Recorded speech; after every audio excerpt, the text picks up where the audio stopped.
வணக்கம் மக்களே.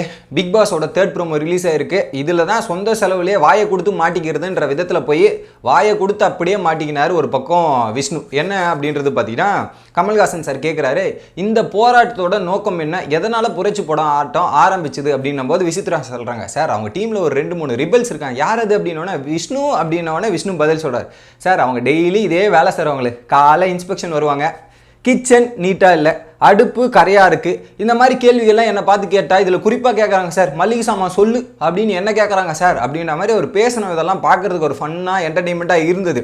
பட் அதுக்கப்புறம் கமல்ஹாசன் சார் ஒரு கேள்வி கேட்குறாரு, ஸோ இந்த போராட்டத்தோட காரணம் என்ன, இதுதானா இந்த ரீசன் தானே என்னோட ஆமான்றதை தலையாட்டுகிறார். ஏன்டா நீயே வாயை கொடுத்து அவர்கிட்ட உண்மையை சொல்லி விட்டு மாட்டிக்கிற அப்படின்ற மாதிரி தான் இருந்தது.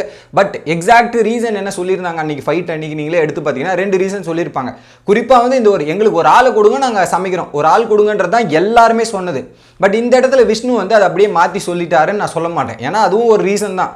ஏன்னா உள்ளே போய் கேப்டன் கூட பேச்சுவார்த்தை நடக்கும்போது 2 ரீசன் சொன்னாங்க. மொதல் ரீசன் என்ன, இந்த மாதிரி இன்ஸ்ட்ரக்ஷன் பண்ணுறாங்க, இன்ஸ்ட்ரக்ஷன் வந்து விசித்ரா இந்த மாதிரி டிஸ்டர்ப் பண்ணுறாங்க, எங்களுக்கு மைண்டை ஃப்ரீயாக விட மாட்டாங்கன்றது மொதல் விஷயம். ரெண்டாவது 7வது ஒரு ஆள் வேணும் எங்களுக்கு அப்படின்றது தான் இவங்களோட 2 விஷயம். ஸோ இந்த 2 விஷயத்துக்காக தான் அங்கே போராட்டம் நடந்தது. ஆனால் விஷ்ணு இந்த ஒரு விஷயத்துக்காக தான் அப்படின்ற மாதிரி ஓப்பனாக அங்கே சொல்லி போடுறாரு.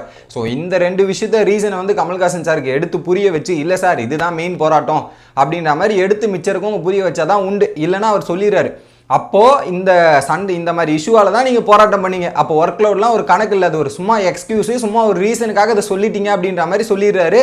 உடனே எல்லாம் ஷாக்காக பார்க்குற மாதிரி ஒரு பக்கம் பார்த்துட்டு இருக்காங்க. பட் உண்மை என்னென்னா 2 ரீசன் அவங்களுக்கு. பட் அவங்க வந்து மெயினாக வச்சது இந்த ஒர்க் லோடுக்கு ஒரு ஆள் தேவைன்றது தான் ரீசன் வச்சாங்க. இதுவும் ஒரு ரீசனாக இருந்தது, இது இல்லைன்னு நம்ம சொல்ல முடியாது. ஆக மொத்தத்தில் அவங்க வச்சது 2 ரீசன், இதுவும் ஒரு ரீசனாக இருக்குது. பட் அதை டிஃபெண்ட் பண்ணுறதுக்கு யாராவது அந்த டீம்லேருந்து எழுந்து டிஃபெண்ட் பண்ணால் தான் உண்டு. இல்லைனா கமல்ஹாசன் சார் வச்சு சம்பவத்தை செஞ்சு விட்டுருவாருன்றது தான் என்னோட கருத்து. உங்களோட கருத்து என்ன அப்படின்றத கமெண்ட் பண்ணுங்க கைஸ்.